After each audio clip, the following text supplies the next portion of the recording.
Olá, esse é o podcast Filosofia Pop. Eu sou o Murilo Ferraz e aqui comigo hoje está de verdade o Marcos Carvalho Lopes e a Maria Elisa. Hoje a gente recebeu aqui nesse episódio o historiador especializado em direitos latino-americanos, brasilianista, ativista dos direitos LGBT, e hoje ele é professor na Universidade de Brown, e ele leciona lá a História da América Latina. É o James Green, que ele vem falar com a gente hoje sobre o Herbert Daniel. Hoje a gente está aqui num episódio, uma abertura aqui do episódio, um pouco especial, que a gente... o retorno aqui depois de muito tempo, né, que a gente ficou parado, e também a gente quer comemorar aqui algumas coisas que a gente atingiu aqui no podcast, né, que a gente passou da marca de 1 milhão de downloads únicos aqui de episódios. Eu queria aproveitar aqui a presença da Maria Elisa para pedir para ela aqui falar um pouco sobre ela, aqui mais, né, eu acho que a gente só ouviu aqui nos episódios os textos, né, lidos por ela. Eu queria pedir para você, Maria Elisa, falar um pouco sobre você. Obrigado por estar aqui com a gente hoje. Então, eu sou atriz, eu sou formada pela Unicamp e eu moro em Melbourne, na Austrália. Estou morando em Melbourne nesse momento. E aqui onde eu sou palhaça, eu estudo muito o teatro físico, né? O palhaço e o bufão também, e teatro de máscara em geral. E tá no projeto Filosofia Pop tem sido muito importante para mim, porque no Brasil o que eu estudava mais assim era a narração, né? Então era a narrativa para mim, o lugar do narrador, esse lugar de narrar é a minha paixão, né? E assim, aqui na Austrália ainda não é o que eu tô podendo fazer, assim, porque tem algumas questões, assim, com inglês e também com com o que eu mais gostava de narrar, que eram algumas coisas bem ligadas a um lado mais poético do português, tipo Guimarães Rosa, esse tipo de coisa. Eu gostava muito de estudar isso e tal. Mas aí eu vim pra cá e, assim, funciona de uma outra maneira, né? Engraçado que o inglês você tem, às vezes, fluência pra falar na vida, no dia a dia normal, mas você percebe que quando você vai pra cena, pra improvisar e pra falar, é um outro lugar do cérebro que precisa de um outro treinamento, assim, não é brincadeira, né? Mas aí ainda bem que tem o nariz vermelho, que dá pra gente abraçar todos as nossas coisas ridículas e dá pra falar o inglês que eu quiser, né? Então, é isso. Obrigado aqui por você estar aqui com a gente. Eu acho que você acrescenta muito aqui nos episódios com essa leitura. Eu acho que enriqueceu bastante aqui os nossos episódios. Eu só queria agradecer aqui também os ouvintes, né, que a gente atingiu aqui a marca de 1 milhão de downloads únicos, e só relatar aqui alguns números que a gente tem também, que a gente tem na nossa página do Facebook. A gente tem mais de 5.400 curtidas e mais de 4.200 seguidores no Twitter agora. No YouTube o YouTube até que a gente não divulga muito, né? A gente tem mais de 2.300 assinantes lá no YouTube também, e uma média de mais de 15.000 downloads por episódio hoje. Sendo que o mais ouvido que a gente tem é o de novelas. Acho que é o que mais fez sucesso das que a gente tem aí. Acho que tem que agradecer muito aí os ouvintes. A gente nunca imaginou, eu acho que chegaria chegar a 1 milhão de downloads quando a gente começou, né? Quando tinha 100 downloads ali, a gente achava muito, a gente achava legal. Quando atingiu 1.000 num episódio, foi um marco assim que acho que foi muito... A gente nem esperava, né, que chegava a tanto. Bom, pedir também, acho que eu vou pedir para cada um aqui falar sobre a sua experiência, que acho que a Maria Elisa já falou um pouquinho, mas complementar mais. Pedir para o Marcos aí falar um pouco sobre a experiência de fazer esse podcast aqui até esse momento. Eu acho que o podcast, de certa forma, está retomando, né? Então, esses números, assim, eu acho que, apesar de nós, né? Apesar da nossa... Apesar das interrupções, apesar de tudo, as pessoas continuam se aproximando e ouvindo podcast, né? Então, nessa hora de retomar o podcast, eu acho que é interessante ressaltar que os ouvintes continuam se aproximando e continuam cobrando que a coisa aconteça, né? Que o projeto seja retomado e tal. Eu acho que isso é muito interessante, né? Porque os episódios acabam sendo... ressignificados, as pessoas estão retomando eles, né? E parece que tem um público novo sempre se aproximando. Então acho que é interessante fazer esse jogo continuar, e eu acho que nisso os ouvintes são muito importantes, ter feedback é muito importante, né? Desde o início tem essa dificuldade, né? Maria, se você quiser falar sobre a sua experiência nas leituras e tal do podcast, falar mais alguma coisa? Então, como eu acho que eu comecei a dizer, né? Tem sido uma experiência muito interessante para mim, assim, poder falar textos em português e trabalhar com a narração, porque cada vez que eu faço, eu lembro, assim, do como isso é importante para mim, para minha vida. Então, assim, eu acho que é mais o Filosofia Pop que faz um trabalho por mim do que eu que faço um trabalho pela Filosofia Pop, sabe? Para! Nós estamos lendo você. Não, é real, assim, tipo, e é muito legal, assim, cada vez que tem um texto que eu vejo que tem espaço para algumas coisas, assim, e tal, e é muito bom também ver que quando tem retorno das pessoas e que, assim, às vezes é feito, assim, numa correria, né, que a gente vive, assim, né, todo mundo tem uma vida, assim, a gente tentando ajustar coisa de fuso horário e coisa de trabalhar de manhã, de noite, o que é manhã aí, o que é noite aqui, mas eu só tenho uma gratidão imensa por vocês dois, por me incluírem no projeto, né, e também pelos ouvintes, né, eu acho muito impressionante, assim, que tá crescendo e que as pessoas continuam interessadas e é muito, muito legal. Valeu, gente. Bom, eu acho que vou falar um pouquinho também aqui que quando a gente começou a fazer, eu comecei junto com o Marcos, a gente não esperava, a gente queria fazer alguma coisa, mas a gente não esperava que chegasse a tantos ouvintes e tal, crescesse tanto. E eu acho que uma das razões que eu queria fazer também era por uma preguiça minha também, né? De estudar filosofia, de ler. E acaba que nesse processo a gente tem um contato com o que o pessoal está estudando, mesmo superficial. Eu vejo que o contato não consegue ser aprofundado porque na leitura seria muito mais, né? Mas eu consigo ter contato com um monte de coisa diferente. Eu acho que eu aprendi muito nesse período. E eu acho que as leituras aí da Maria Elisa acrescentam muito mesmo no programa. Dão uma outra profundidade até, né, nos trechos lidos aí da interpretação. E é muito legal também que eu acho de fazer a edição das partes das leituras da Maria Elisa, porque é diferente de editar o episódio mesmo, porque eu sempre procuro manter o ritmo que a Maria Elisa dá na leitura, né? Eu acho que é importante isso, de não cortar os espaços, não cortar os silêncios e tal, que eu acho que faz parte da interpretação mesmo. Mas assim, acho bem legal a trajetória até agora, e espero agora nesse retorno o pessoal ajudar a gente a recuperar os ouvintes perdidos, né, que não tem eventualmente parado de ouvir nesse período que a gente ficou parado, porque também muitas coisas pessoais aí, né, pra gente, é difícil a gente manter o projeto, mas a gente queria voltar e quer manter, até pelo retorno dos ouvintes mesmo, muita gente cobrando a gente voltar, que gosta do trabalho e acha legal, né? Acho que vale a pena a gente fazer o esforço de manter aí, mesmo com todos os percalços aí, né? Bom, alguém quer acrescentar alguma coisa? Eu acho que tem uma coisa que tenho que acrescentar, porque nesse caso aí eu faço o jogo eu tenho que falar sobre alguém, na posição de alguém que parte da academia, né, de certa forma, né, porque queira ou não queira tem esse lugar também. Então eu acho que tem um jogo de equilíbrio entre popularizar a filosofia e falar para mais gente e manter um certo rigor, assim, a palavra seria essa, assim, talvez não seja a melhor palavra, mas eu acho que resistir nesse lugar e tentar produzir algo que tenha qualidade tem um significado político muito relevante nesse momento, e as pessoas geralmente que ouvem um podcast reconhecem isso também e cobram isso também, né? A gente conseguiu incluir muitos temas que a academia não dá espaço, né?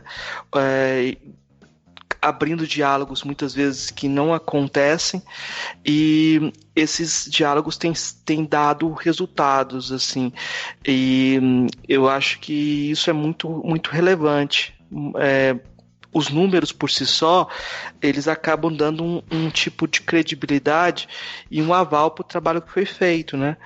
Eu quero, assim, que também tem sido, como você esteve falando, assim, que você quis começar, porque por uma questão de preguiça sua, eu acho também que é muito legal eu estar nisso, porque eu tenho aprendido um tanto, assim, porque eu realmente não sei nada de filosofia. Assim, o que eu sei é de... eu vi uns...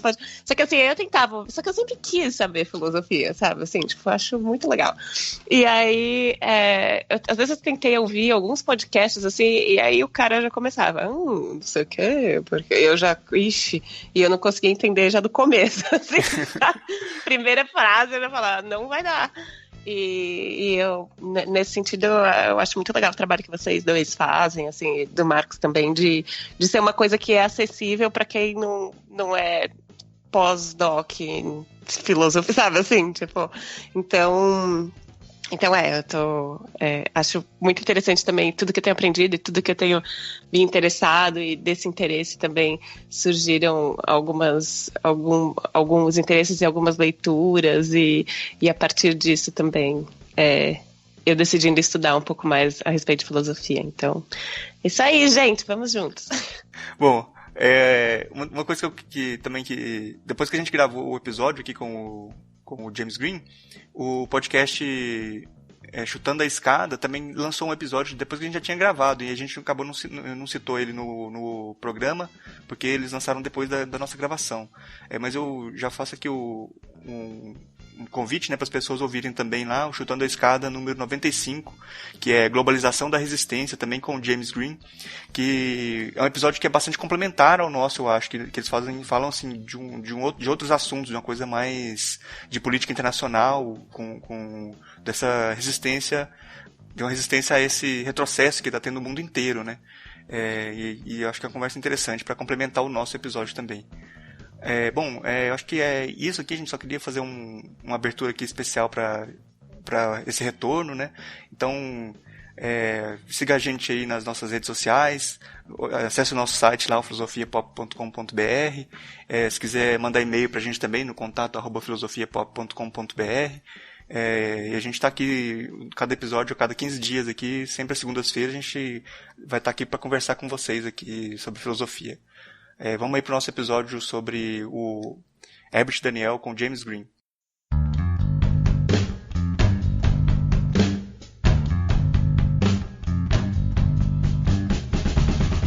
Hoje a gente recebe, direto dos Estados Unidos, o historiador especializado em estudos latino-americanos, brasilianista e ativista dos direitos LGBT, James Green.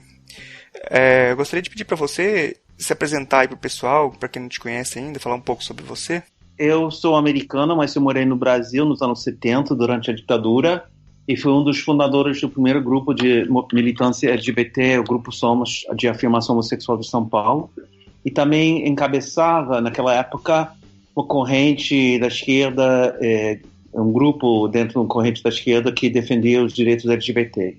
E, enfim, estou trabalhando com o Brasil há muitos anos, décadas, e atualmente, com a nova conjuntura internacional e nacional, eu estou coordenador nacional da Rede Nacional pela Democracia no Brasil, que é uma organização aqui nos Estados Unidos, que foi fundada no 1º de dezembro de 2018, para informar o público americano sobre a situação no Brasil e defender os movimentos populares e sociais, e entre eles o movimento LGBT e as pessoas que podem ser ameaçadas com esse novo governo. Então, assim, tive, quando era muito jovem, uma militância em defesa dos direitos humanos no Brasil, e atualmente ainda estou nessa luta. E, além disso, escrevo sobre homossexualidade no Brasil e sobre a história do Brasil, porque, além do trabalho sobre a homossexualidade, eu acabei de publicar um livro, um coletâneo de 180 documentos sobre a história do Brasil, desde 1500 até hoje em dia. Enfim, é isso. Hoje a gente vai conversar sobre o Herbert Daniel. E eu gostaria de começar já perguntando para você, assim, quem que foi o Herbert Daniel? Tá. Então, essa pesquisa que resultou no livro que se chama Revolucionário e Gay, a vida extraordinária de Herbert Daniel, pioneiro na luta pela democracia, diversidade e inclusão, é um produto de 10 anos de pesquisa sobre Herbert Daniel. Então, quem é essa figura? Ele é mineiro, nasceu no interior, mas a família é de Belo Horizonte. Ele foi estudante de medicina, entrou na Faculdade de Medicina da Universidade Federal de Minas Gerais em 65, foi colega de lutas estudantis com Dilma Rousseff, e aliás foram amigos. Ele em 67 resolve entrar numa organização clandestina da esquerda, e em 68 participava em todas as mobilizações contra a ditadura, e pela opção do seu grupo de entrar na luta armada, ele tinha que entrar na clandestinidade em janeiro de 69, morando no Rio, onde ele fazia parte da direção de uma organização em que ele se afiliava, chama Vanguarda Armada Revolucionária Palmares. E em 70 ele foi chamado para fazer treinamento guerrilheiro com o capitão Carlos Lamarca, que tinha saído do exército para juntar-se à luta armada. Em abril, vários companheiros da organização dele foram presos e torturados, então ele organizou o sequestro do embaixador alemão para pedir a libertação de 40 presos políticos, companheiros que foram presos e torturados, e eles conseguiram libertação e foram levados para a Algéria. Depois, em dezembro de 70, ele também participou do sequestro do embaixador suíço, que conseguiu a libertação de 70 presos políticos. E depois, em 71, a organização dele basicamente teve muitos problemas, muitas pessoas presas, e acabou a organização basicamente. Ele ficou escondido durante 4 meses num apartamento em Niterói, não podia sair, nem falar, nem fazer nada, porque ele era totalmente discreto nesse apartamento fechado. E em novembro de 71, ele conheceu um casal que se ofereceram de ajudar a escondê-lo. E do casal, um casal hétero, mas um dos dois, Cláudio Mesquita, já sabia que ele era bissexual, pelo menos, e começaram uma amizade. Ele ficou com Cláudio e a mulher de Cláudio no Rio, em Niterói, e depois, quando outras pessoas foram presos, em 73, ele e Cláudio fugiram para Minas Gerais, ficaram escondidos em Minas Gerais durante um tempo, e já em 74 ele conseguiu 2 passaportes modificados para poder sair do país. Ele entrou no exílio, passou 1 ano em Portugal e depois 5 anos na França, e podia voltar para o Brasil em 81. Em 81 ele volta em outubro, e já em 82 participa na campanha eleitoral de uma pessoa, também um ex-guerrilheiro, Liz Vieira, que foi candidato à Assembleia Legislativa do Estado do Rio de Janeiro. O Liz Vieira foi eleito, ele ficou como chefe do gabinete dele, e já em 86 ele se lançou como candidato à Assembleia Legislativa do Rio. Ele não foi eleito, mas foi realmente a primeira campanha de um gay assumido que levantava a questão LGBT dentro da campanha eleitoral. E depois dessa derrota, ele começa a trabalhar com a Associação Brasileira Interdisciplinar de AIDS, a BIA, que foi o primeiro ONG que trabalhava, um dos primeiros ONGs que trabalhava sobre AIDS no Rio. E depois, em 89, ele descobre que ele é soropositivo e já com problemas da HIV/AIDS. E então ele começa a organizar outra associação que chama Pela Vida, que era uma organização para pessoas portadoras de HIV/AIDS.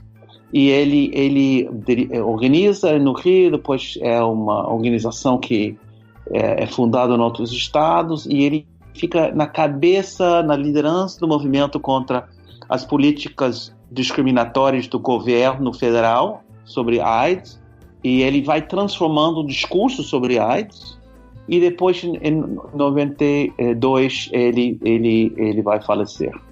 Ele fica basicamente, se não, esquecido por várias décadas, e a minha intenção era de recuperar essa pessoa e revelá-lo para umas novas gerações que desconheciam essa pessoa extraordinária.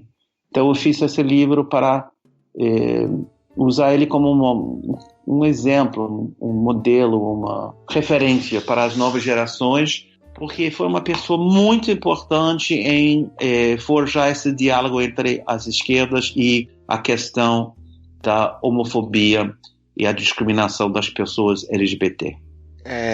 Professor, eu acho que eu dei uma olhada no seu Brasil Reader, né, que acabou de ser lançado, e eu não conhecia a figura do Herbert Daniel, e eu fiquei muito curioso porque eu vi ela no final do livro, né, na posição de muito destaque, e eu percebi logo como a vida dele é uma vida heróica, né? Ele é uma figura que pode ser considerada um herói, e é muito simbólico. A trajetória de vida dele abre muitas questões, e eu acho que nossa conversa vai acabar girando em torno das questões que ele debateu e que ele traz pra gente, né?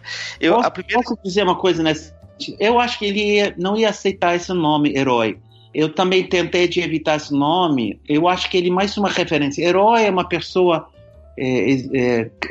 cria um mito sobre uma pessoa extraordinária, especial. Eu acho que ele foi apenas uma pessoa que no seu momento, em cada momento da vida dele, ele vivia plenamente a vida. Quando ele percebia que tinha que lutar contra a ditadura, ele entrou de cabeça nas organizações mais radicais para enfrentar a ditadura. Quando ele descobre que ele é soropositivo, ele vai enfrentar todos os preconceitos da sociedade brasileira, assumir a sua situação de seropositivo, e então, para mim, é uma referência, um exemplo de como as pessoas podem sempre, em cada momento da sua vida, lutar por um Brasil melhor. Então, entenda a diferença, porque eu acho que eu não quero criar um mito, eu quero criar uma referência. Eu acho que, inclusive, quando o senhor usa uma epígrafe dele falando que não é o tempo das autobiografias, vai nessa direção mesmo, de uma autocrítica sempre necessária, e que ele não queria ter razão. De qualquer forma, eu acho que, como lugar de referência, a gente precisa no Brasil de referências, a gente precisa resgatar nossas referências, né?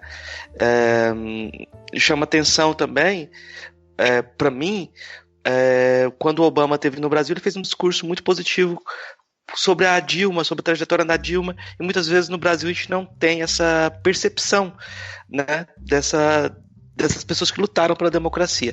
Mas agora eu vou voltar um pouco para as questões que a gente pensou a partir da trajetória do Herbert Daniel, e acho que a primeira é essa divisão que ele viveu entre o espaço da luta armada, da luta na esquerda, e a sexualidade dele, né? Essa divisão entre a política e a sexualidade. Isso espelha uma espécie de hierarquização entre público e privado, que algumas pessoas até defendem, né?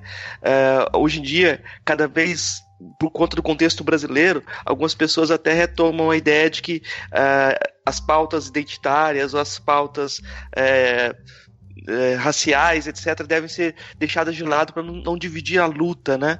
Como se houver essa divisão que o Herbert Daniel viveu, e como se houver ela hoje no Brasil? Pois é, uma boa pergunta. Primeiro, o Daniel, ele descobriu a sua homossexualidade ao mesmo tempo enquanto ele estava descobrindo uma visão mais política, uma vida política. Mas naquela época, a sociedade brasileira, nos anos 60, era muito homofóbica.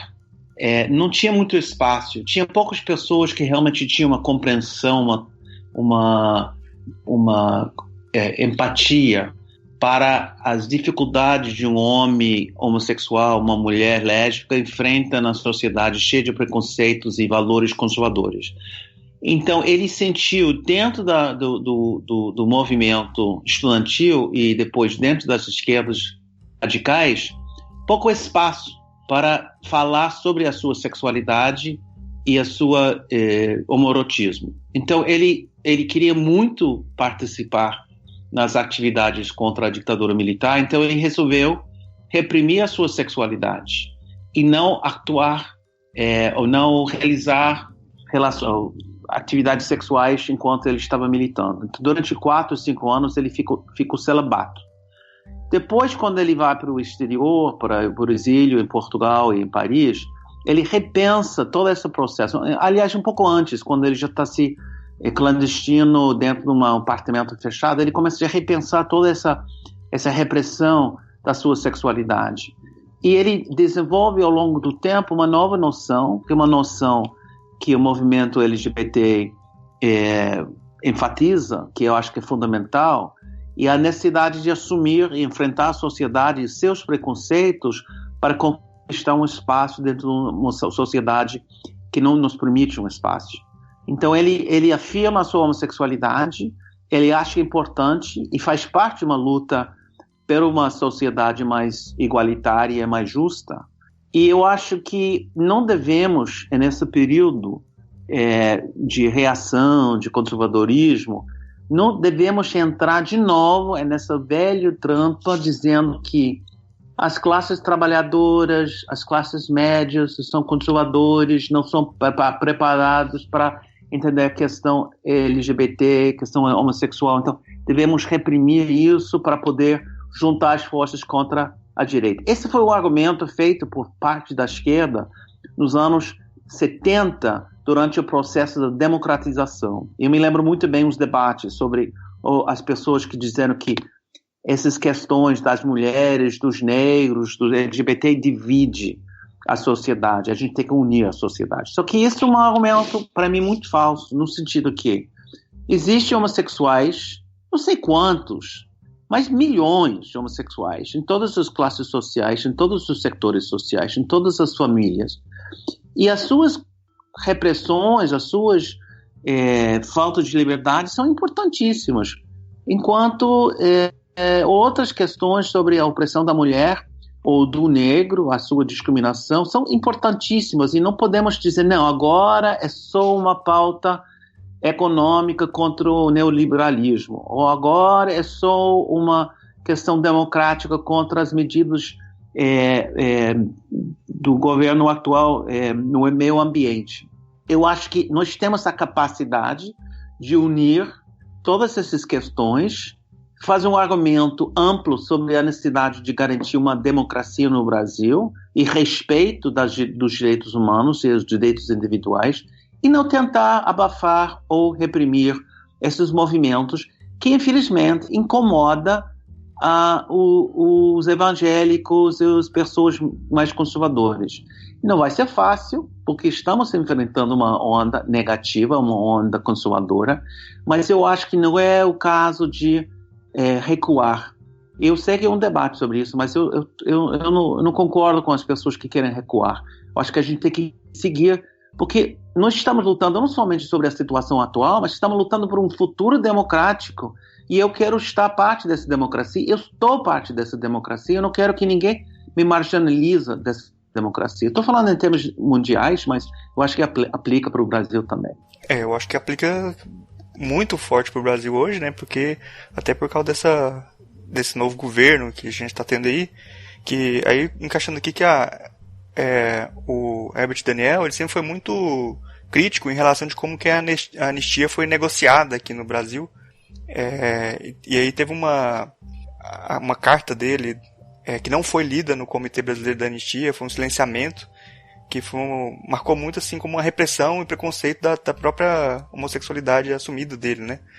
E essas críticas que ele fazia continuam ecoando até hoje, assim, por isso que a gente vê esse problema lá ecoando até hoje, né, de como foi negociada essa anistia aqui no Brasil. Eu concordo plenamente com você, na medida em que os torturadores nunca foram punidos, houve uma anistia para as pessoas que cometeram graves violações de direitos humanos, então abriu e deixou um espaço para pessoas defender a tortura, dizer que não existia ditadura militar no Brasil, fazer uma apologia a repressão e todas as barbaridades que cometeram os militares. E por isso os militares brasileiros estão sentindo cada vez mais forte e com mais capacidade de fazer uma intervenção na política brasileira e sei lá o que pode acontecer com essa tendência. Concordo plenamente, e ele estava, nesse sentido, parte das pessoas que achavam que a conciliação foi muito oportuno para as possibilidades eventuais no país.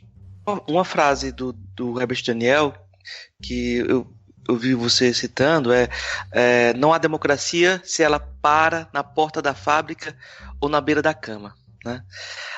E marca bem essa luta por uma ampliação democrática que está no discurso que a gente está falando, que o senhor está fazendo, né? Eu queria que o senhor comentasse um pouco como foi a atuação política do Herbert Daniel depois que ele voltou do exílio, a atuação político-partidária dele. Tá, então ele participou na campanha eleitoral do Ulisses Vieira, que naquele momento foi um dos 2 candidatos eleito na Assembleia Legislativa do Rio de Janeiro, junto com Lúcia Arruda, que era uma feminista, e depois ele foi parte do chefe de gabinete. E essa campanha de 82 foi muito interessante, porque foi uma campanha onde levantaram a questão da ecologia, do meio ambiente, e tinha setores da esquerda que diziam que não, isso é uma questão, uma preocupação da pequena burguesia, não uma preocupação dos trabalhadores. A questão dos trabalhadores são os salários, as condições de trabalho.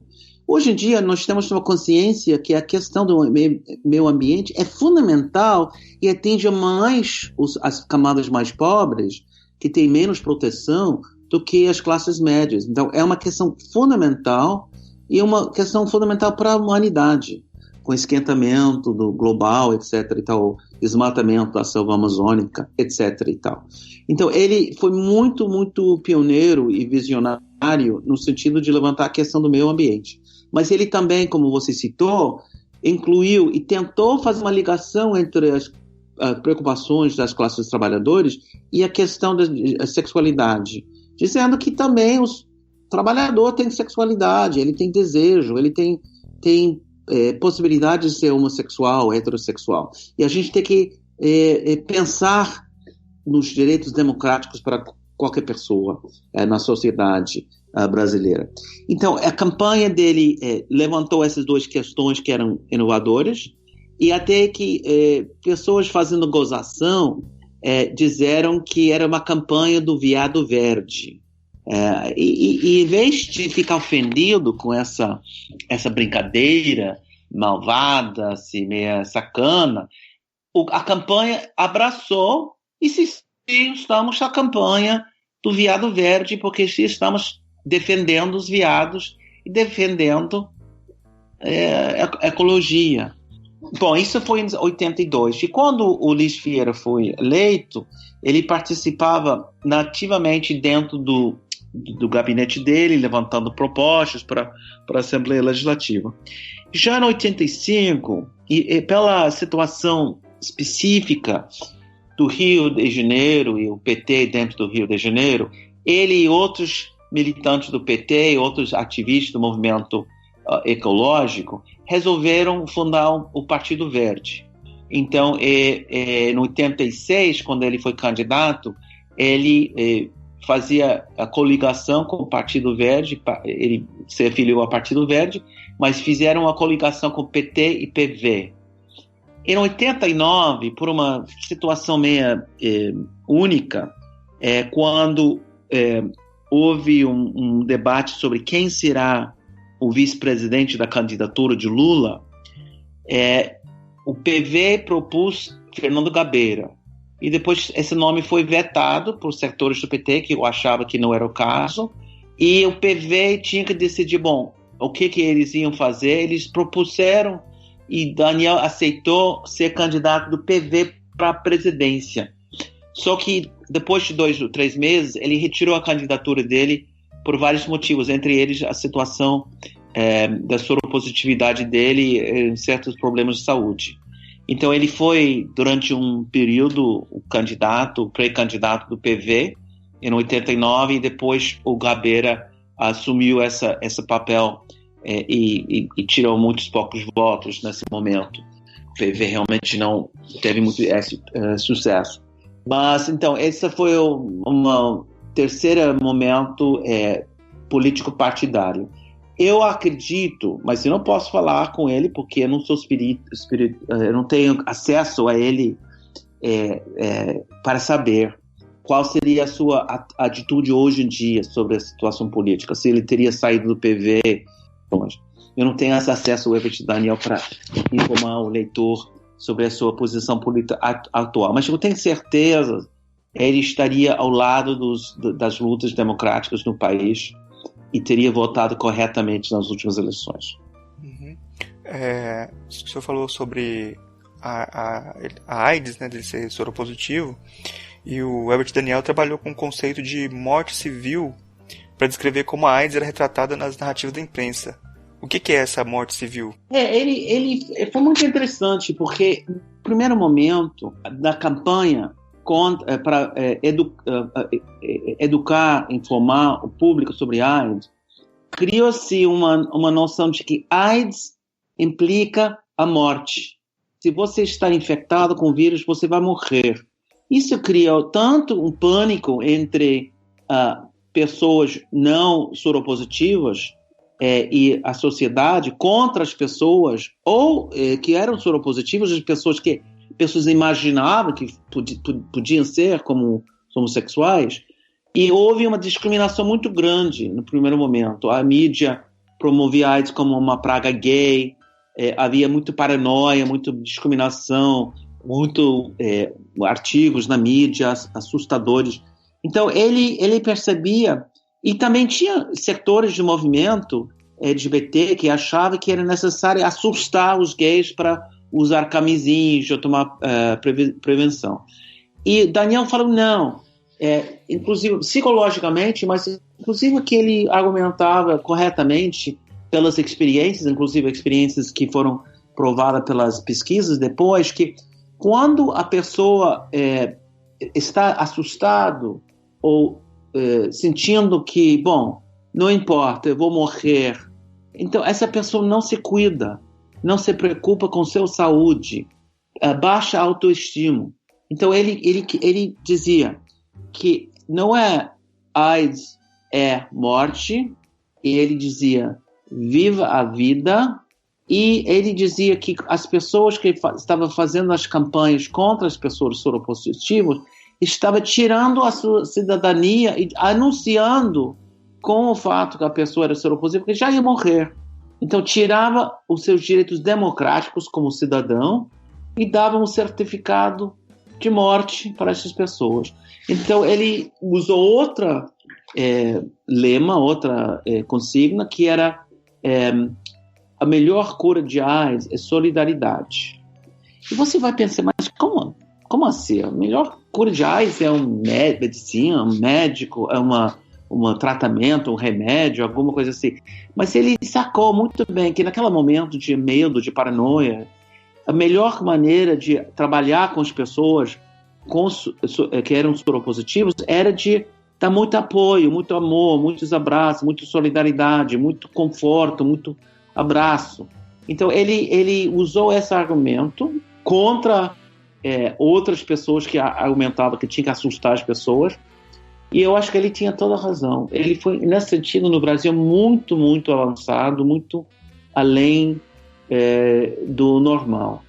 Tanto que quando ele faleceu, no mesmo ano que ele faleceu, o maior especialista sobre AIDS no mundo, Jonathan Mann, publicou um livro de 1000 páginas, e ele dedica o seu livro de 1000 páginas, chama Global AIDS, AIDS Global, dedica o livro para Herbert Daniel, que para mim é a melhor homenagem que alguém podia fazer de reconhecer que um brasileiro tinha toda a razão e orientava a política internacional sobre AIDS de uma maneira muito correta.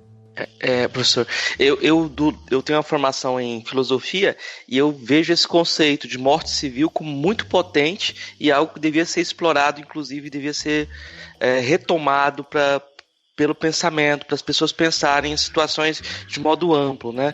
Não, inclusive atualmente, várias pessoas, eleitos, estão dando morte civil para a gente, dizendo que nós não temos direitos. Estamos quitando nossos direitos, quitando os direitos dos negros, das mulheres, dos índios, do povo indígena, dos afrodescendentes. Isso é uma coisa muito séria. É uma morte civil, está tirando o nosso direito de existir. Aqui a gente está sempre pensando em descolonização, então muita gente vai citar o Agamben para pensar essa situação. O Herbert Daniel dá conta disso de uma forma muito potente e com um exemplo muito mais próximo, me parece. Aí eu queria retomar essa questão do exemplo de vida dele.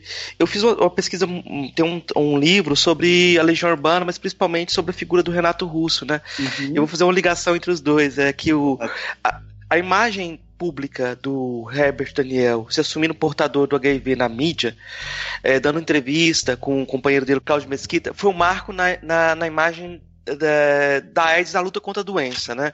De certa forma, ela contrasta com o que aconteceu com o Cazuza, quando a revista Veja o maltratou de uma forma muito violenta, colocando a imagem dele debilitado na capa, e como se fosse uma luta em glória, e ele estava destinado ao fracasso, né? É simbólico que simbólico e até uma consequência que o Renato Russo depois não tenha assumido sua condição de soro positivo, né? E para o Renato Russo, o Brasil podia ser comparado a um doente convalescente de uma febre autoritária, né? Que podia morrer no processo de recuperação, né? Mas que tinha que viver esse processo de recuperação, né? Tinha que lutar, né? Nesse sentido, eu acho que o lema do Herbert Daniel, Viva a Vida, tem cada vez um potencial político maior, né? A gente afirmar a vida nesse contexto que a gente está vivendo hoje parece ser importante. Parece que a doença que o Renato Russo falou que o Brasil vivia continua presente, né? O que o senhor acha desse afeto autoritário? É muito interessante essa comparação entre as três personagens, porque Cazuza, ele assume a sua situação do soro positivo, mas ele não assume claramente que ele era gay, ou que, pelo menos que além de que bissexual, gay, sei lá, mas ele que gostava de transar com homens. E era notório que ele teve relações com pessoas famosas e tal. Mas ele sentia a homofobia da sociedade de não poder assumir essa realidade, de ser homossexual ou bissexual. Ou escondia sua homossexualidade atrás da categoria bissexual. E o Renato Russo, eu acredito, você tem razão, ele olhando para o que aconteceu com o Cazuza, ele falou, eu não vou assumir uma homossexualidade, a minha soropositividade, porque eu não quero sofrer o que ele sofreu de discriminação, de maltrato pela imprensa. Então, ele muito assumido sobre a sua homossexualidade, muito importante, mas a soropositividade dele, ele queria esconder. Então, são dois exemplos de pessoas que sofreram, como Daniel nos anos 60 sofria da discriminação social. E ele aprendeu e ganhou muitas forças, e já uma pessoa aberta, assumido, candidato assumido. E quando ele descobre que ele é soropositivo, no primeiro momento é um choque, ele não acredita. Mas imediatamente depois ele resolve organizar um novo grupo para resistir, para falar na televisão, para dar um exemplo de uma pessoa que pode viver tranquilamente com AIDS e viver a vida dele até o último momento. E foi muito, muito impactante a imagem dele que você menciona, quando ele está, o personagem principal num tipo de documentário, uma reportagem que saiu na televisão Manchete, naquela época era uma canal de televisão muito importante, ele com Cláudio, o dia a dia deles no apartamento, um falando do amor pelo outro. Não tinha pessoas assumidas dessa maneira naquela época. Então ele foi muito pioneiro nesse sentido. Mas você fez uma pergunta, mas não me lembro o que foi a pergunta no final. O que foi isso que você perguntou? Eu queria fazer toda uma volta também que eu fiz, né? É porque o Renato falava, comparava a condição de uma pessoa com doença terminal com a situação do Brasil, né? Uma pessoa um doente podia se recuperar ou podia até morrer no processo, mas as feridas da ditadura, do sentimento autoritário, estavam presentes no Brasil, né? E o Renato Russo percebia isso e achava que a gente devia enfrentar o fascismo, né? Ele falava muito disso, de enfrentar o fascismo, né? E nesse sentido, afirmar a vida, né? A cada dia, esse Viva a Vida do Herbert Daniel, talvez... Não, tem todo a ver com a situação atual. Eu acho que nós estamos... Eu digo nós, porque eu não sou brasileiro, sou americano, eu falo com sotaque, mas eu tenho um amor enorme pelo país, tenho mais amigos no Brasil do que nos Estados Unidos. Eu estou muito, muito envolvido na realidade brasileira. Então, eu acho que nós estamos vivendo um momento muito difícil no Brasil, com a nova situação. Temos que dar muita atenção, o amor e carinho, o respeito pelo outro, porque sabemos que todo mundo vai enfrentar muitos problemas nos próximos anos, e a melhor maneira de resistir, no primeiro momento, de dar muita solidariedade entre nós. Muito respeito, muita consideração, etc. Para unir-nos, para ter a força para resistir e enfrentar essa nova realidade. E ele entendia isso perfeitamente. Ele entendia isso quando ele soube que ele era soropositivo. Ele queria ter uma resposta positiva, uma resposta otimista, uma resposta que unia as pessoas. E a gente tem que fazer isso hoje. E eu estou muito orgulhoso nesse sentido que estamos conseguindo fazer isso nos Estados Unidos, nesse momento, com essa rede nacional que mencionei no começo do programa, de unir os brasileiros aqui, os americanos aqui que têm ligações com o Brasil, os brasilianistas que estudam o Brasil, todos unidos para dar muita força, muita energia positiva para as pessoas no Brasil que estão enfrentando uma situação muito cruel e muito difícil nesse momento.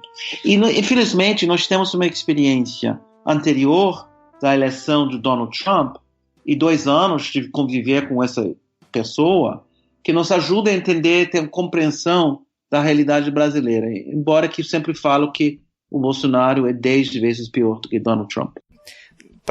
Na época que o Herbert Daniel atuava na militância e tal, ele teve muito que se esconder também, assim, esconder um pouco por um tempo a sexualidade dele, a homossexualidade, porque havia na esquerda também muito preconceito quanto a isso, né? Era muito reprimido e tal. E hoje em dia parece que a pauta da homossexualidade é identificada, principalmente no Brasil até, como uma pauta de esquerda. Mas mesmo dentro da esquerda eu acho que ainda existe setores que têm um certo preconceito ainda, né? Como é que você vê isso hoje? Eu acho que a gente tem que entender que o homossexual, o gay, a lésbica, o trans, ele vive numa sociedade. Então, por exemplo, é claro que a esquerda era homofóbica nos anos 60. O Brasil era homofóbico e a esquerda refletia o Brasil. E a gente podia imaginar, mas, não podia ser mais avançada, mais esclarecida? E é uma pena que não foi mais esclarecida, mais avançada. Não foi.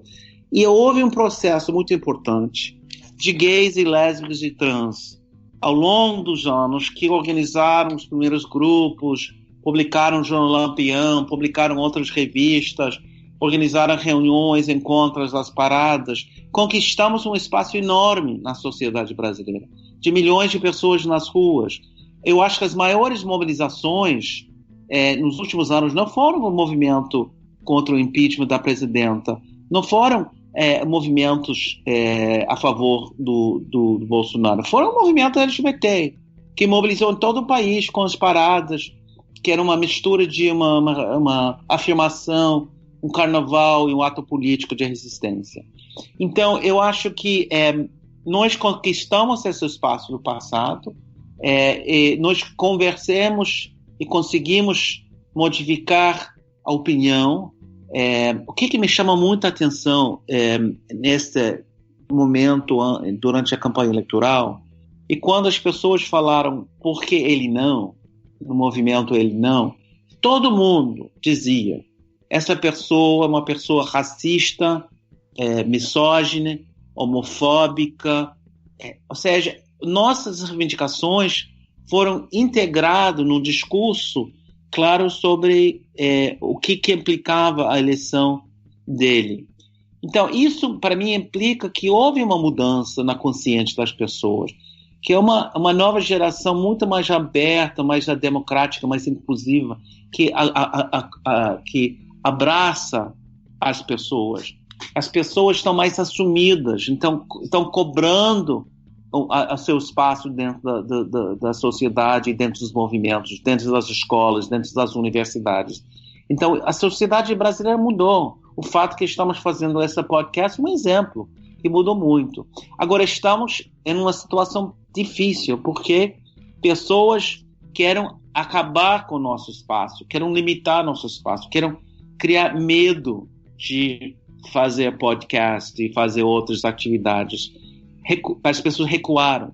E nós não podemos recuar nesse momento. Ao contrário, a gente tem que ser afirmar mais o nosso direito de existir, de ter nosso espaço, ter nossa vivência, nossa sexualidade na sociedade. Então, isso é fundamental. E Daniel absolutamente estaria de acordo com essa posição política. Não tem dúvida nenhuma nesse sentido. Eu vou dar mais uma volta aqui, sempre eu faço minhas voltas, mas eu vou voltar à figura do Renato Russo só para lembrar assim que quando eu estudei a trajetória dele, uma coisa que ele demonstrava nas letras e na vida dele é que para viver como homoafetivo, ele tinha que, para ele, a pessoa tinha que lutar contra a sociedade. Então existia uma exigência maior no amor para você se assumir como homossexual, né? E eu acho muito interessante, quando eu vejo o Herbert Daniel falando, que ele tem uma crítica à ideia de uma identidade homossexual fixa, reificada, né?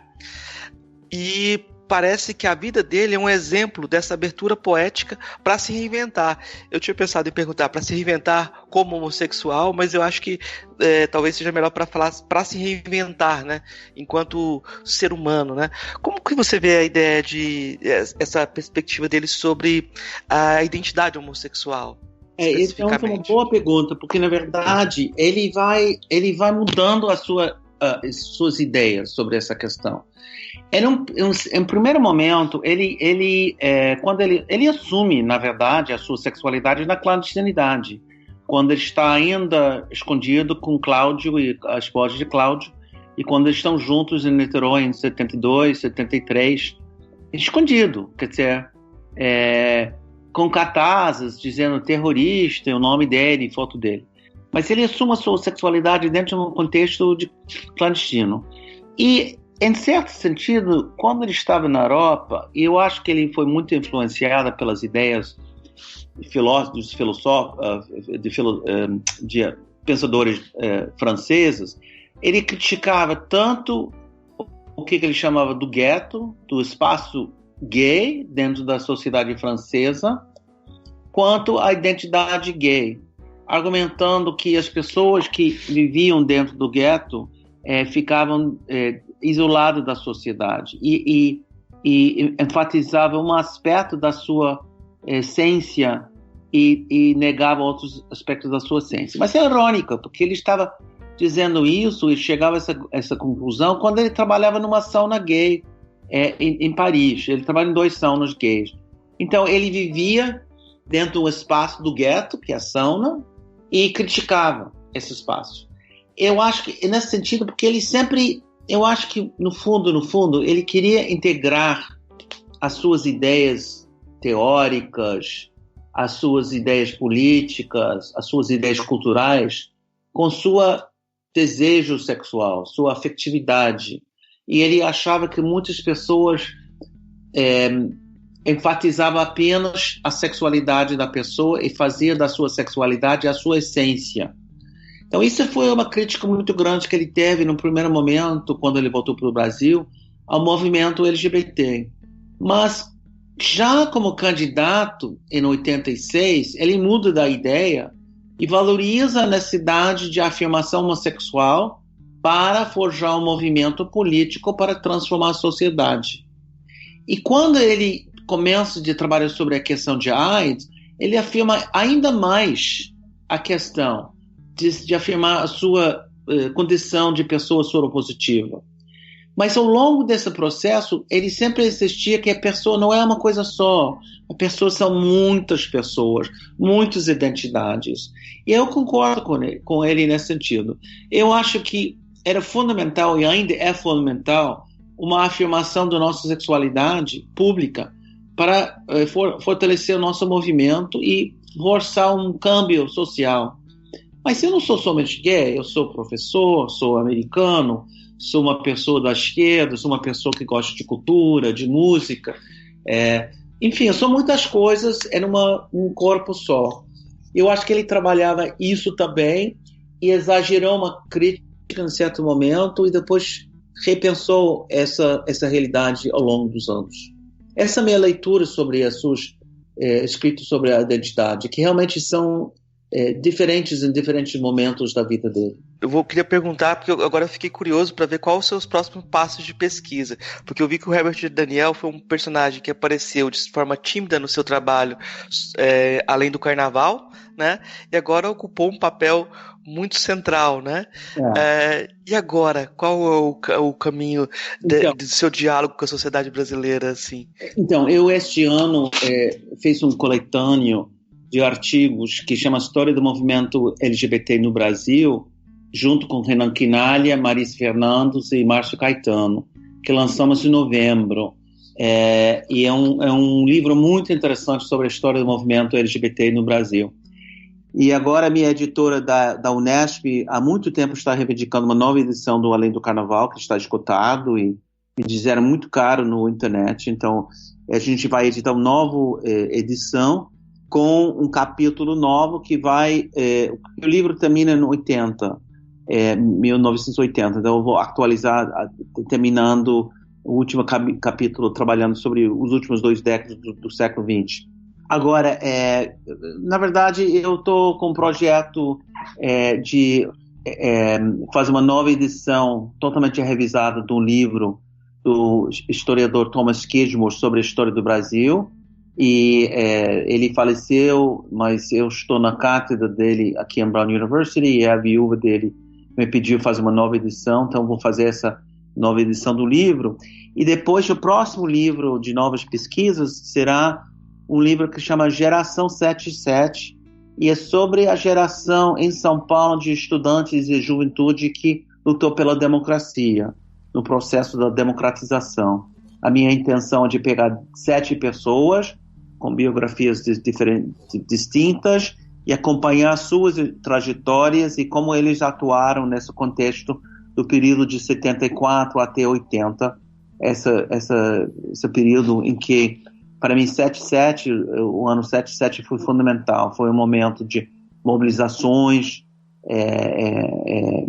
em São Paulo e no Brasil.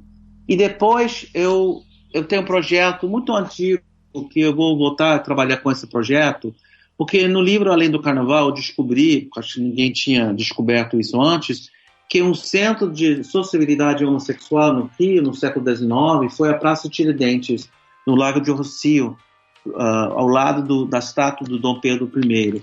Então eu tenho muita curiosidade de fazer uma pesquisa muito mais profunda sobre a sociabilidade dentro do centro da cidade do Rio de Janeiro. Não somente entre os frescos, os homossexuais, mas porque era um centro de teatros, de diversões. Então eu quero ver como os vários setores sociais conviviam nesse espaço, como os atores e atrizes, as prostitutas, os frescos, a alta sociedade, as populares que foram ao teatro de revista, conviviam nesse espaço. Vai ser uma história social e cultural do Rio de Janeiro, de 1860 a 1920 e 30. Depois eu vou descansar um pouco. Merecido. Bom, a gente acho que fez um percurso interessante aqui. E a gente geralmente faz sempre as 3 mesmas perguntas para os convidados aqui, para depois a gente agrupar essas respostas de alguma forma, a gente ainda não sabe como. Bom, vou fazer as perguntas, né? A primeira pergunta é: o que é filosofia? Filosofia é uma leitura da vida. Uhum. E a outra pergunta é: qual é a filósofa ou filósofo que mais te impressionou daqueles que você conheceu pessoalmente?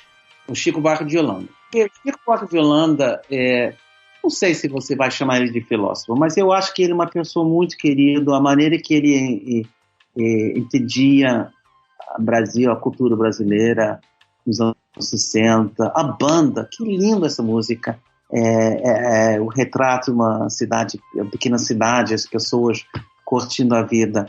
E ao longo do período da ditadura, o processo democrático, eu acho que ele utilizava, através das suas letras, das suas músicas, uma leitura sobre a realidade brasileira, sobre o espírito do povo e os seus vários aspectos. Então, eu amo o trabalho dele, eu conheci ele uma vez, muitos anos atrás, em 78, acho que eu conheci em 79, mas é um grande herói. Realmente, ele é meu herói, não é referência, é herói. Bom, a terceira pergunta é: qual é a filósofa ou filósofo favorito? Eu confesso que eu não sei se eu tenho um filósofo. Eu não estudei filosofia, eu estudei um pouco, mas eu não sei se eu posso lhe dizer quem é. Quando eu era muito jovem, o Martin Luther King e Gandhi foram muito importantes para mim. E depois, quando eu era marxista, convicta, as ideias do Trotsky eram muito importantes para mim. E eram pessoas mais políticos do que filósofos. Então, não sei se eu posso dizer que tem um filósofo que me respondeu. Eu li muito o trabalho de Foucault, que eu não entendia muito bem, não concordava com muitas coisas que ele argumentava. É um historiador filósofo, talvez. Eu não sei se eu tenho capacidade de entender a filosofia. Acho que tem muita. Eu só quero lembrar aqui que, como eu estou falando de Santo Amaro, eu quero aqui reafirmar a filosofia do Caetano Veloso também. Você falou, eu queria dizer antes de você. Com certeza.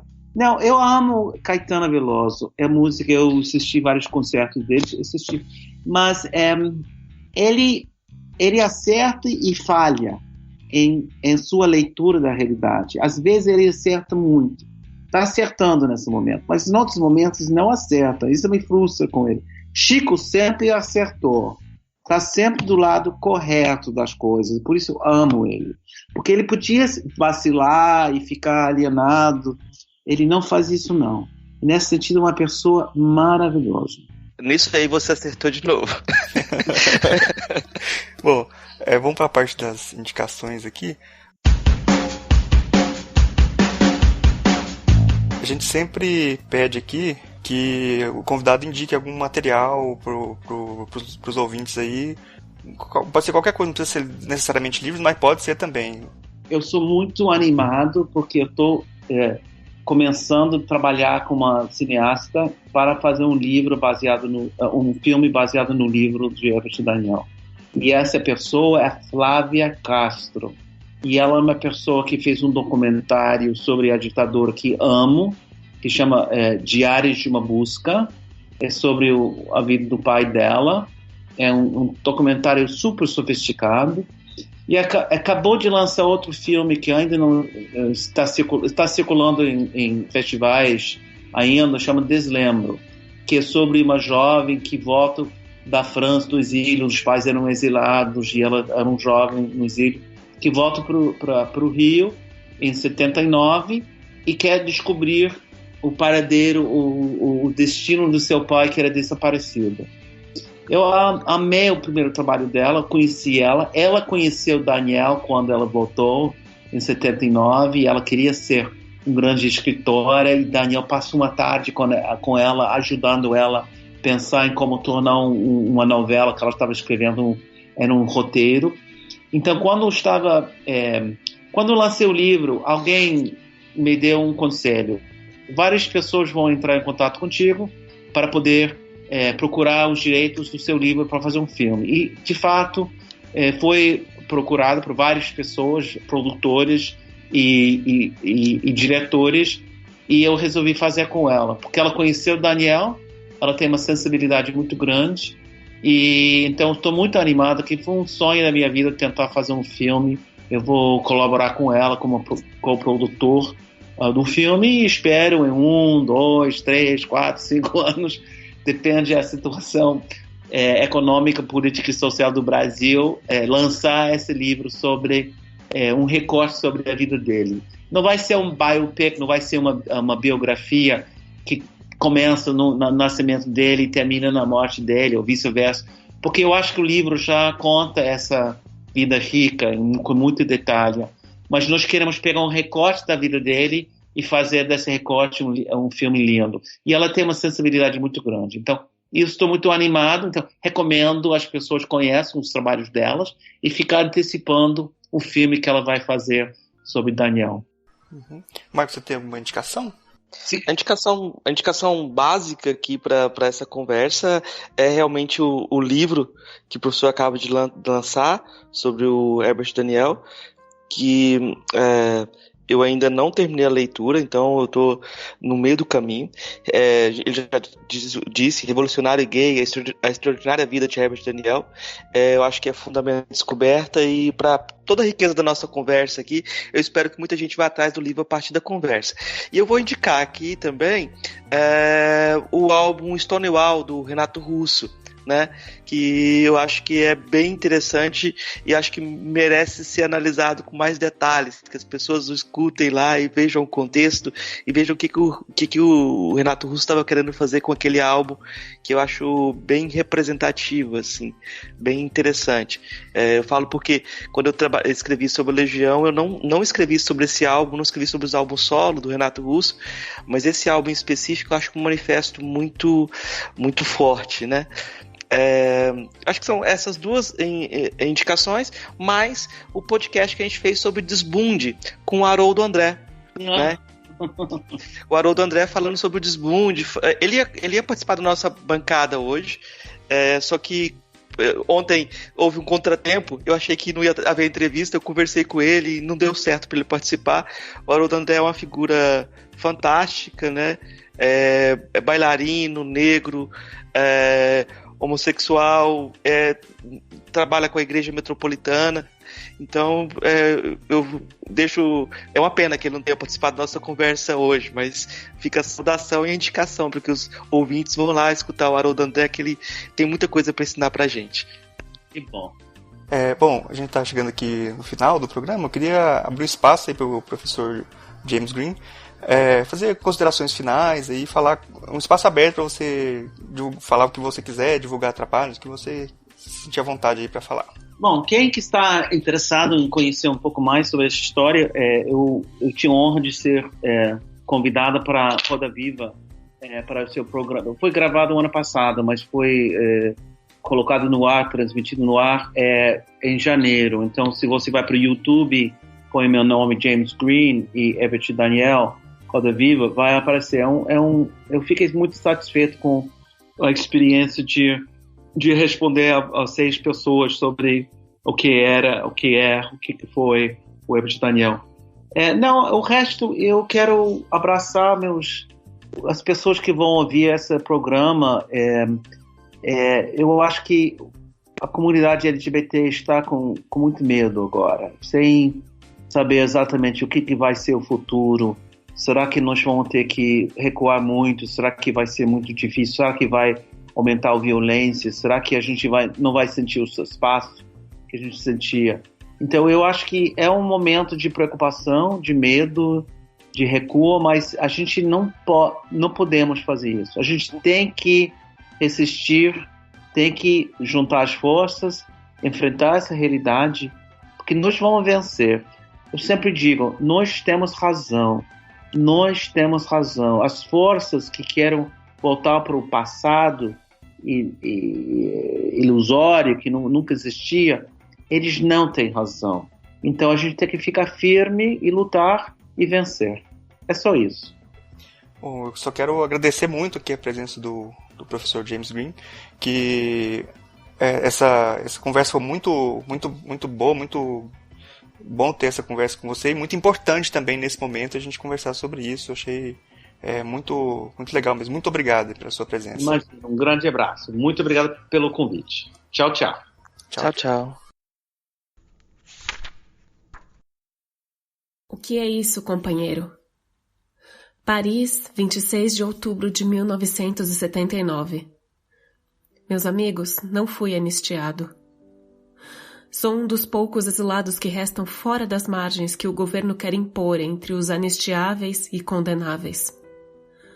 Não importa quantos somos, os marginais. Importa é que estamos aí para definir o mau caráter das medidas que o governo chama de anistia. Ao estabelecer um limite, qualquer que seja a anistia, o poder conserva um trunfo. Quer provar que não cede. Concede. Importante que existam os não anistiados. Não por nós, que temos pouco significado, mas como exemplo e aviso às verdadeiras forças democráticas. Continuam em vigor o exílio, a prisão política, o regime de exceção. Não é uma burra intransigência que afeta algumas pessoas, mas a tentativa de impor as regras de uma democracia parcial. Não se engana ninguém, a não ser a quem o engano recompensa. O que não é o caso dos que passam na democracia como algo mais que as aparências hipócritas de um jogo onde nem sempre quem ganha é o juiz, que superior às paixões políticas nem entra na partida, mas decide a contenda.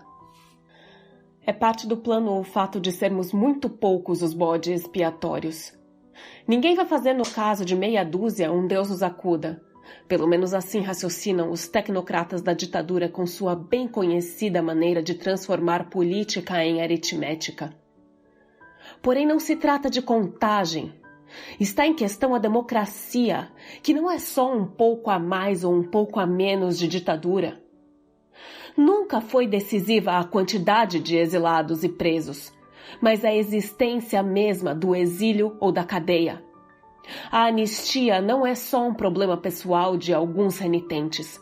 Coloca um problema político de todos os brasileiros. Nunca se pediu perdão para alguns. Exigimos a liberdade para todos. Por isso mesmo não escrevo como um dos injustiçados, mas como um qualquer cidadão que continuo sendo, apesar da arbitrariedade que faz com que o consulado de Paris me recuse o passaporte. Ou seja, me recuse o direito à cidadania. Abuso característico de um regime policialesco, onde o desrespeito aos direitos elementares é a forma de fazer e executar a lei. Ou o seu infrator, no caso extremo. Não tão extremamente raro no Brasil. Não é absolutamente o meu caso pessoal que interessa nesse momento. Quem está em discussão não sou eu, mas a anistia do governo. Não pretendo absolutamente utilizar recursos jurídicos mais ou menos astuciosos para me beneficiar dos limites da anistia, pois não creio que seja o meu caso que tem que entrar na anistia, mas é a anistia que tem que entrar em todos os casos dos que foram condenados pela ditadura. Não sou eu quem tem que tentar reduzir as minhas penas, mas é a anistia que deve se ampliar. Isto nada tem a ver com as interpretações de jurisprudência, mas com a evolução democrática do país. Não continua somente a pequena novela do exílio de uns gatos pingados, mas a vasta história da opressão de todo um povo. Está aí denúncio ao falar do meu degredo. Escrevo para denunciar uma ditadura e não para começar a mover petições, processos e outros pauzinhos jurídicos para dar um jeitinho nessa anistia que quer fantasiar a restrição da liberdade. Não é com um jeitinho que se resolve a esculhamação da nossa vida política. Aceitar fazer da anistia uma mera questão jurídica é referendar a velha política da ditadura, que sempre tratou seus oponentes como criminosos. Minha participação política foi definida e tratada como crime, e como crime comum. Não me humilha nem diminui ser tratado como criminoso comum. Revolta-me, seguramente como são tratados no Brasil os criminosos comuns. Por enquanto falamos de uma anistia para crimes políticos. Um dia teremos uma democracia que nos permita discutir politicamente o crime comum. Muito bem. Até um certo motivo de orgulho. Gente melhor do que eu morreu dignamente entre ladrões e nem por isso deixou de ser menos Cristo. No consulado me disseram: no seu caso temos que esperar por enquanto. Esperar, porém, não é esperança, que é a coisa mais ativa que a espera de quem nunca alcança. Esperança nós fazemos, sem esperar a decisão dos poderosos. Minha esperança na democracia me impede absolutamente de esperar resolver a minha volta à minha terra, segundo a generosidade da ditadura. Não há nada que a ditadura tenha a me perdoar ou conceder. Ser anistiado não significa se arrepender diante da ditadura, mas permitir que ela reconheça alguns erros. Não somos nós, exilados e presos, que nos autocriticamos diante da ditadura, mas é um movimento popular democrático atual que obriga o governo a remediar alguns dos seus desmandos. Nunca erramos por nos opor ao governo ditatorial. E a anistia vem para provar que se houve abuso e crime não foi por parte dos opositores. Como, aliás, o exílio, a prisão, a terrível época que sofremos todos no Brasil vem para provar enganos políticos nossos e para exigir autocrítica. Tenho por mim que, por ter participado da oposição armada à ditadura, não há nenhuma explicação a dar à ditadura. Há uma autocrítica, e feita na discussão com quem interessar possa, isto é, aos que lutam pela democracia. Não me arrependo, não tenho culpas, e não acho que houve nada de condenável no que fiz. Quando digo autocrítica, quero me referir a um julgamento político bem preciso, cuja moralidade decorre de princípios que nada têm a ver com a culpabilidade. Hoje em dia, critico a minha participação na tentativa de sublevação armada por sua ineficácia política, e não por qualquer razão falsamente moralizadora. A forma que escolhemos na época para combater nos conduziu a um fracasso cujas consequências são bastante mais graves do que o desastre do exílio e da prisão. Não há como fugir de assumir a responsabilidade de uma ação política incorreta. Não é pouca a responsabilidade que temos, todos os dessa geração que foi a minha, de não ter conseguido evitar estes sombrios anos de opressão e desespero. Se esse fracasso nos marca e acompanha, nem por isso nos destrói ou aniquila a memória, patrimônio que não se pode perder. Nada a esquecer, não podemos esquecer nada. Pelo contrário, é preciso saber muito mais. Lembrar e conhecer o que foi esse tempo de silêncio e meias-verdades ao som de hinos militares ou militarizados que cantavam o medo e a renúncia. A anistia não vem para apagar fatos da nossa história recente. Ela deve vir para ativar a nossa memória, para fazer dessas recordações atualmente dispersas e pessoais uma observação viva na consciência coletiva da nossa gente. A anistia não deve vir como o último ato de um erro político, mas o primeiro momento de uma renovação, onde a autocrítica não seja apenas uma declaração de intenções, mas a comemoração de avanços da democracia. Lembrar quer dizer renovar. A ditadura bem gostaria de fazer esquecer tudo, nenhuma conta a prestar. Acontece que esquecer o passado aqui quer dizer esconder o presente. Não é nenhum revanchismo querer apurar as responsabilidades, pois não se trata de vingar uma derrota. O que se quer é consolidar uma vitória. O exílio me ensinou algumas coisas, inclusive a saudade, que não é fictício o desejo de reviver fantasmas, mas uma certa nostalgia de um futuro que não foi, embora desejado. Não quero voltar em busca de ilusões perdidas, mas gostaria de ir para minha terra encontrar algumas esperanças. Acho que de tudo o que eu disse, fica claro quem são os amigos para quem eu escrevo essa carta. Vamos nos rever em breve, pessoal, já que nunca nos desencontramos. Por aqui faz muito frio, mas tenho a vantagem de saber que estou aí com vocês, no mesmo barco, para o mesmo porto.